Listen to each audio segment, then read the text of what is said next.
दोस्तों एक बार फिर आपका स्वागत है आपके अपने YouTube channel sir study point पर। दोस्तों आज मैं एक बहुत ही महत्वपूर्ण टॉपिक लेकर आया हूं जो कि फिजिकल एजुकेशन से रिलेटिव है।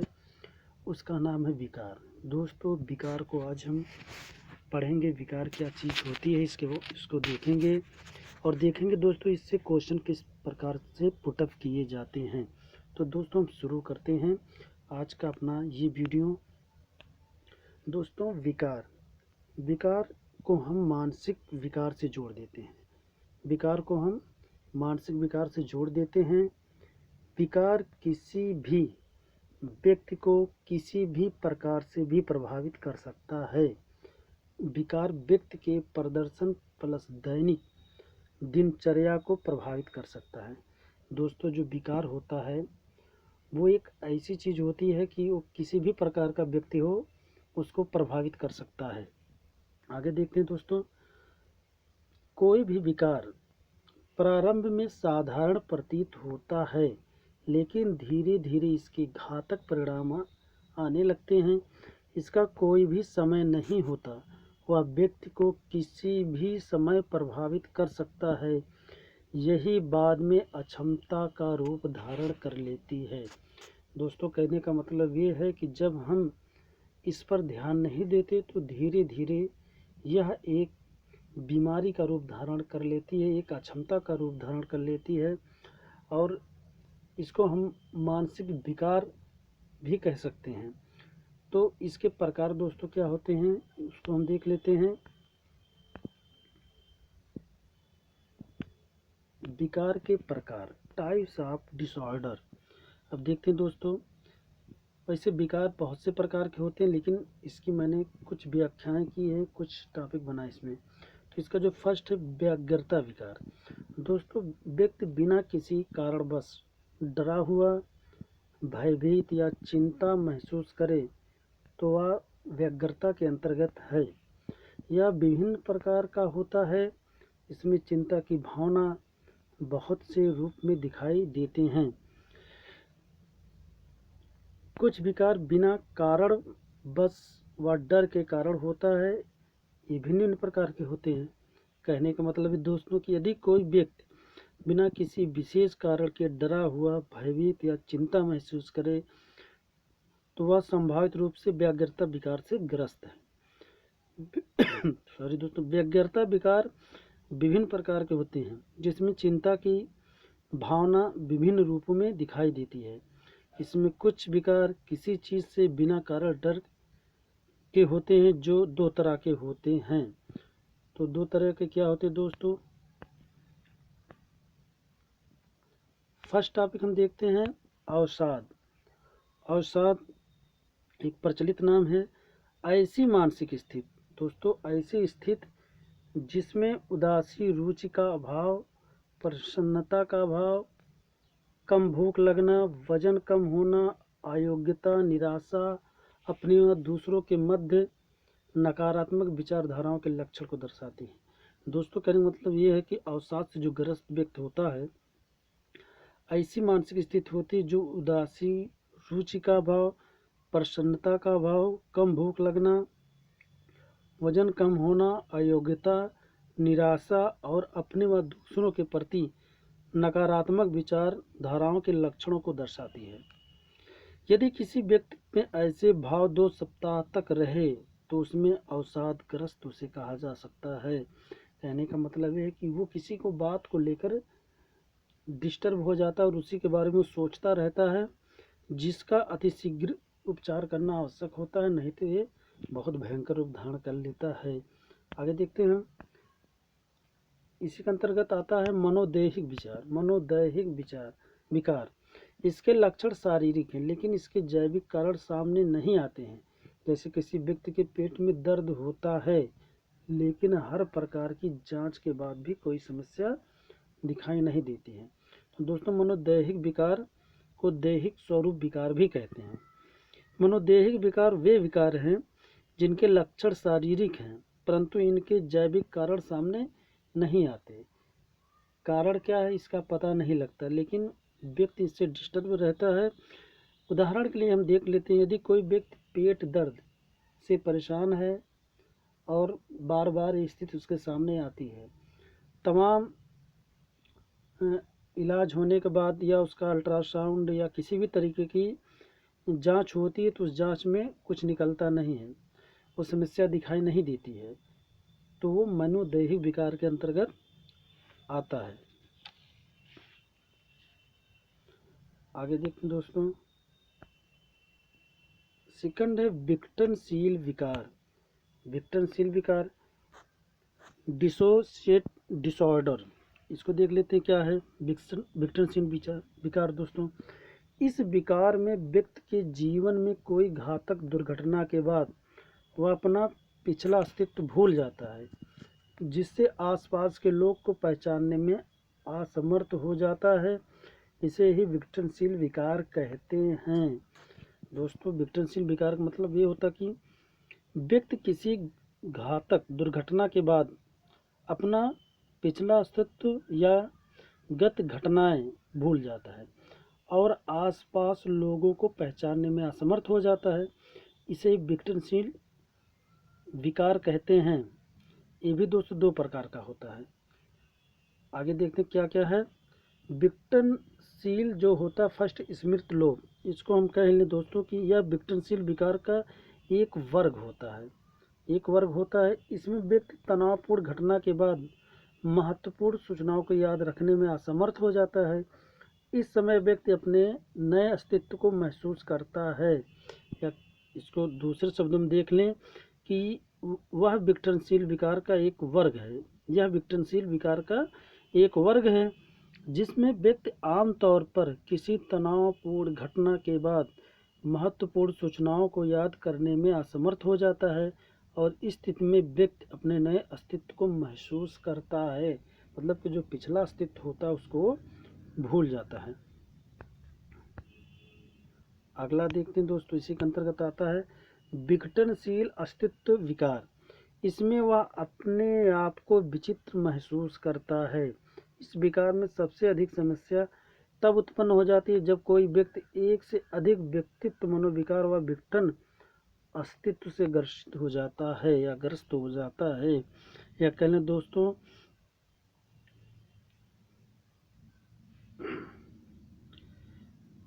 दोस्तों इसको कि जैसे विघटनशील अस्तित्व का जो विकार होता है उसके अंतर्गत वो जो व्यक्ति होता है इससे ग्रसित, वो अपने आप को विचित्र महसूस करता है और ये समस्या उसके सामने तब और घातक उत्पन्न हो जाती है जब कोई व्यक्ति, मतलब एक व्यक्ति उसी संबंधित एक से अधिक विकारों से ग्रसित हो जाता है, तो ये घातक समस्या उसके सामने उत्पन्न हो जाती है। आगे देखते हैं दोस्तों, विकार के कारण क्या हो सकते हैं। Case of disorders. दोस्तों, पहला होता अनुवांशिक कारण। इसका अर्थ परिवार का कोई भी सदस्य किसी भी प्रकार के मनोरोग से पीड़ित होता है तो उस परिवार में पैदा होने वाले संतान को विकार का खतरा दुगना रहता है। सेकंड है शारीरिक गठन। दुबले पतले शरीर गठन वाले व्यक्ति मानसिक तनाव में व्यक्तित्व रोग होने की संभावना अधिक होगी। आगे देखते हैं थर्ड दोस्तों कह रहा है कि शारीरिक परिवर्तन, फिजिकल चेंज। किशोर अवस्था, वृद्धावस्था, युवावस्था जैसे शारीरिक परिवर्तन कई मनोरोगों का कारण बनता है। फोर कह रहा है कि मादक पदार्थों का उपयोग। ये क्या होता है दोस्तों, इसके अंतर्गत कुछ दवाओं का रासायनिक तत्वों, शराब अथवा अन्य मादक पदार्थों का सेवन भी कई प्रकार के मनोरोगों का कारण बनती हैं। मनोवैज्ञानिक कारण, संबंधों में तनाव, किसी आपसी व्यक्ति की मृत्यु, सम्मान को ठेस, गरीबी, परीक्षा में असफलता का भय आदि मनोरोग का कारण बन सकती है। अब देखते हैं दोस्तों, विकार की प्रकृति क्या होती है। नेचर ऑफ डिसऑर्डर, इसके अंतर्गत क्या आता है विकार को एक रोग माना जाता है या उसके दैनिक कार्यों को प्रभावित करता है। कोई भी विकार पहले साधारण होती है, बाद में समस्या बन जाती है। अगर समय से पहले इसका इलाज नहीं किया जाता तो बाद में अक्षमता का रूप धारण कर लेती है। इसको दोस्तों ध्यान से पढ़ लीजिएगा। अब विकारों के प्रकार, टाइप्स ऑफ डिसऑर्डर। अब हम मेन टॉपिक पर पहुंच रहे हैं दोस्तों, जहां से UP TGT PGT other state के टीजीटी पीजीटी में क्वेश्चन को पुटअप किया जा सकता है। एडीएचडी फर्स्ट दोस्तों, जिसको हम कह सकते हैं attention deficit high proactive disorder. ठीक, इसके अंतर्गत दोस्तों देखते क्या होता है। यह एक मस्तिष्क संबंधी विकार है। यह बच्चों प्लस वयस्कों दोनों में हो सकता है, लेकिन बच्चों ज़्यादा प्रभावित होते हैं।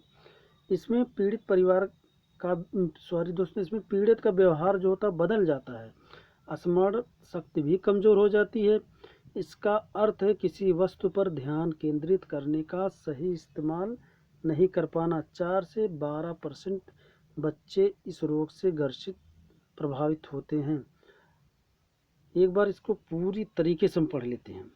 एडीएचडी मस्तिष्क संबंधित विकार है जो बच्चों और वयस्कों दोनों को हो सकता है, लेकिन बच्चों में इस रोग के होने की संभावना ज़्यादा रहती है। इस बीमारी के होने पर पीड़ित का व्यवहार बदल जाता है और स्मरण शक्ति भी कमज़ोर हो जाती है और वे अपने आवेगी व्यवहार व उत्तेजना पर काबू नहीं कर सकते तथा अत्यधिक सक्रिय हो जाते हैं। दूसरों शब्दों में अगर इसको हम कहें तो ये इसका मतलब होता किसी चीज़ पर ध्यान केंद्रित करने की क्षमता का सही इस्तेमाल नहीं कर पाना। कुछ रसायनों के इस्तेमाल से मस्तिष्क कमज़ोर हो जाती है। एक अनुमान के मुताबिक 4 से 12% बच्चे एडीएचडी से प्रभावित हैं या लड़कियों की तुलना में लड़कों में अधिक पाई जाती है। अब क्वेश्चन दोस्तों इस बन रहा है कि एडीएचडी जो विकार है वो लड़कों में अधिक पाई जाती है या लड़कियों में। तो ये जो है दोस्तों लड़कों में अधिक पाई जाती है। किसकी तुलना में? लड़कियों की तुलना में लड़कों में अधिक पाई जाती है। आज के आधुनिक दौर में इस समस्या से ग्रस्त मरीजों की संख्या बढ़ती जा रही है। आगे देख लेते हैं। यही क्वेश्चन दोस्तों बनेगा, बस ध्यान से पढ़ लीजिए इसको। लक्षण क्या होते हैं? बच्चों में वे अपने दैनिक कार्य नहीं कर पाते, वे दिन में सपने देखते हैं, वे आसानी से विचलित हो जाते हैं, वे खेल कूद में कमज़ोर होते हैं, वे अपने भावनाओं पर नियंत्रण नहीं कर पाते हैं। किसके लक्षण हैं दोस्तों? ये बच्चों के लक्षण हैं। अब हम इसमें देख लेते हैं वयस्कों के लक्षण।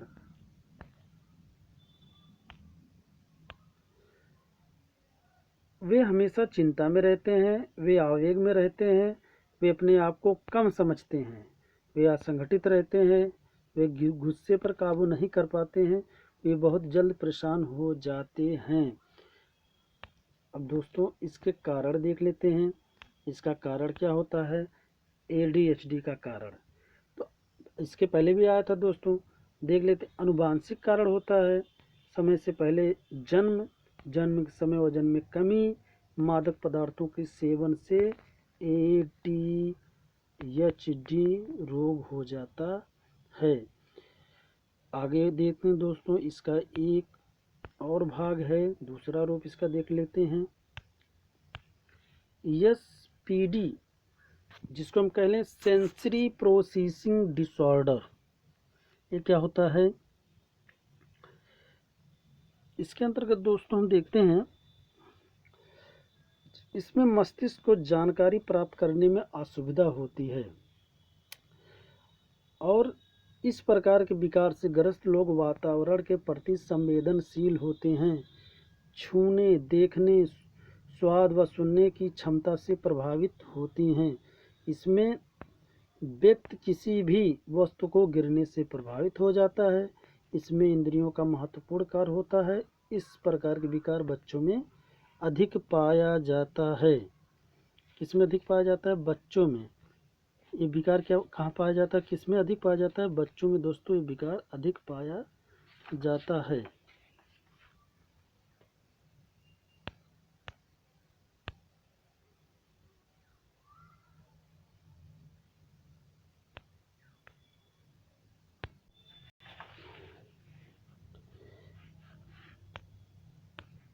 SPD सेंसरी प्रोसेसिंग डिसऑर्डर, इसको एक बार हम फिर से देख लेते हैं। दोस्तों ये संवेदी प्रसंस्करण विकार एक ऐसी स्थिति है जिसमें मस्तिष्क को जानकारी प्राप्त करने में परेशानी होती है जो इंद्रियों के माध्यम से आती है। कहने का मतलब ये है दोस्तों कि जो व्यक्ति इससे ग्रसित होता है, छूने पर, देखने से, स्वाद सुनने व महसूस करने की क्षमता से वो प्रभावित हो जाता है तथा चलने फिरने से समान सी प्रतीत होने वाली आवाज़ें उनके लिए दर्दनाक व भारी हो जाती हैं। इस प्रकार पीड़ित को किया गया हल्का सा स्पर्श भी उसकी त्वचा को दबा सकता है। SPD के बहुत से मामलों में देखा गया है कि व्यक्ति अपने आस-पास होने वाली गतिविधियों के प्रति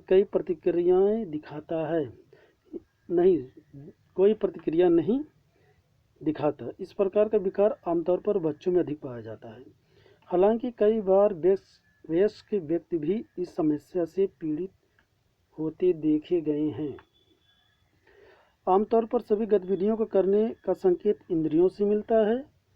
उदाहरण के लिए साइकिल चलाना, एक किताब को पढ़ना, इन दोनों कार्यों को करने के लिए संकेत इंद्रियों से दिमाग को दिया जाता है, लेकिन न्यूरोलॉजिकल सिस्टम में रुकावट के कारण दिमाग को कुछ हिस्सों में भेजी गई जानकारी नहीं पहुंच पाती, क्योंकि सिस्टम में रुकावट के कारण इंद्रियां अपना कार्य नहीं कर पाती है।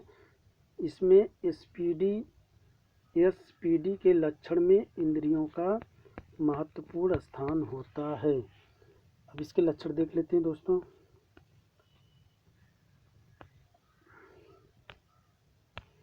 शारीरिक लक्षण, मानसिक लक्षण, व्यवहारिक लक्षण।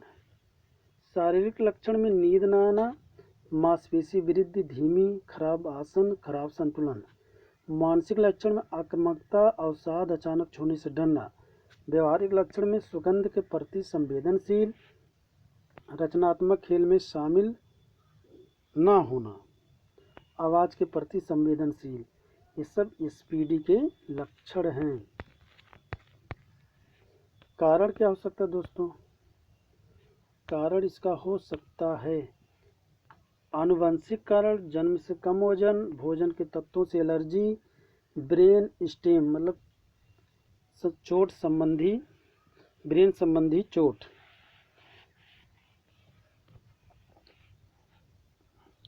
आगे देखते हैं, इसी का एक और रूप है ASD।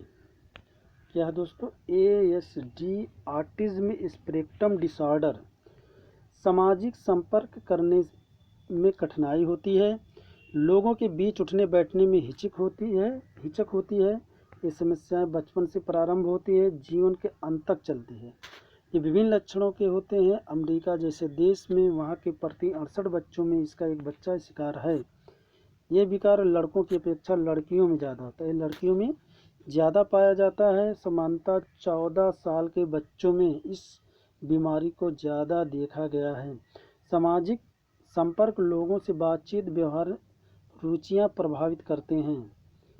आगे देखते हैं, यह एक तंत्रिका तथा विकास संबंधित विकार है। इस विकार से ग्रस्त व्यक्ति किसी वाक्य को बार बार दोहराते हैं, किसी वस्तु को बार बार छूना आदि। एक बार इसको हम पढ़ लेते हैं ठीक से, ये क्या होता है। SD के जो लक्षण हैं क्या होता है देख लेते हैं। ASD के लक्षण,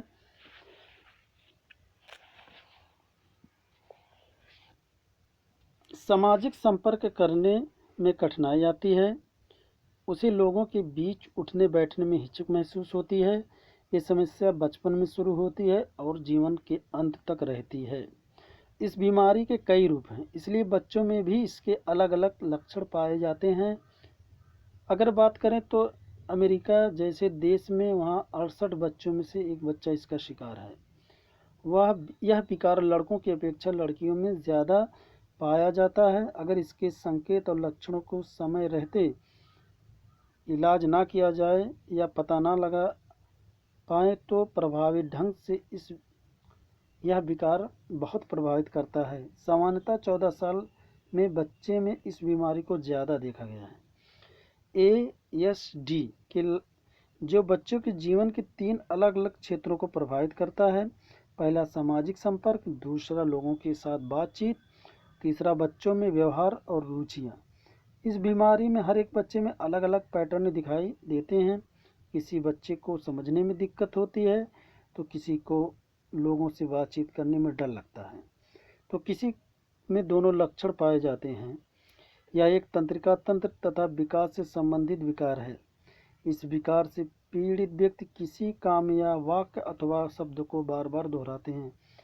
उदाहरण के लिए किसी एक वस्तु को बार बार छूना। जैसे दोस्तों क्या होता है कि कभी कभी ऐसा होता है कि कोई नल से हाथ धोता है तो लगता है एक बार चलाकर धोया, लगता है कि अभी मेरा साफ़ नहीं हुआ, फिर वो चलाता है, फिर धोता है, फिर चलाता है, फिर धोता है। या ये ऐसी ही प्रक्रिया जैसे कि कुंडी लगाता है तो उसको बार बार चेक करता है। तो ये सब जो होता है ASD ऑटिज्म स्पेक्ट्रम डिसऑर्डर के अंतर्गत आते हैं। इसके लक्षण देख लेते हैं। वही लक्षण है दोस्तों, बातचीत करने में समस्या, आंख मिलाने की समस्या, किसी वस्तु को बार बार छूना, दोस्त नहीं बनाना, बोलने से संबंधित समस्या। अब इसके कारण भी देख लेते हैं। आनुवांशिक कारण, वातावरण संबंधी, बच्चों को लगने वाले टीके से भी ये समस्या आती है। पारिवारिक झगड़ों के कारण भी उत्पन्न हो सकता है और ज़्यादा दवाइयों के सेवन से भी होता है। अगला देखते हैं दोस्तों, ODD ऑप्शनल डेफिनेट डिसऑर्डर। तो क्या होता है ODD?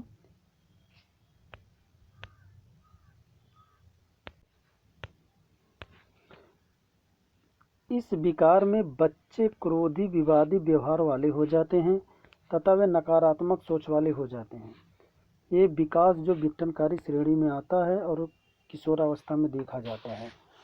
कहने का मतलब है कि ये वे विकार होते हैं जिनसे बच्चे मर्मस्पर्शी, क्रोधी, विवादी व्यवहार व नकारात्मक सोच वाले हो जाते हैं।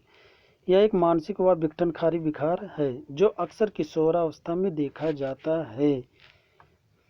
इस विकार के कारण बच्चे आक्रामक, बात न मानने वाले, विद्रोही व्यवहार के होते हैं, जो अक्सर क्रोधी व जिद्दी प्रवृत्ति के होते हैं, जिन्हें अपनों से बड़ों से बहस करने, आज्ञा न मानते हुए देखा गया है। वे अपने गुस्से पर काबू नहीं कर पाते। ऐसे बच्चे अक्सर किसी के साथ नहीं देने वाले व आक्रामक होते हैं।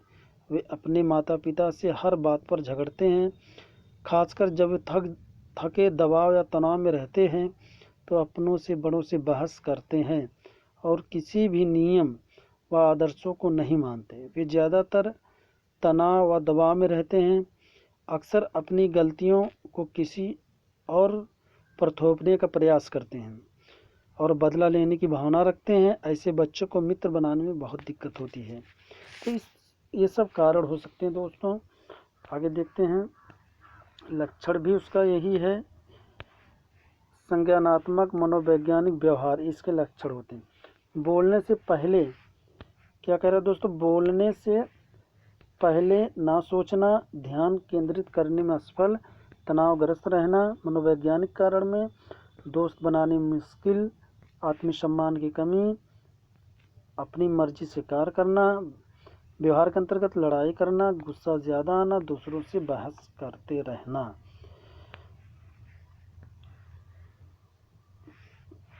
प्रतिरोधक विद्रोही विकार के कारण केस ऑफ ODD भी इसके अंतर्गत ही आता है। आनुवांशिक कारण, शारीरिक कारण, मनोवैज्ञानिक कारण, सामाजिक कारण इसके अंतर्गत दोस्तों आता है। अगला देखते हैं हम टॉपिक OCD।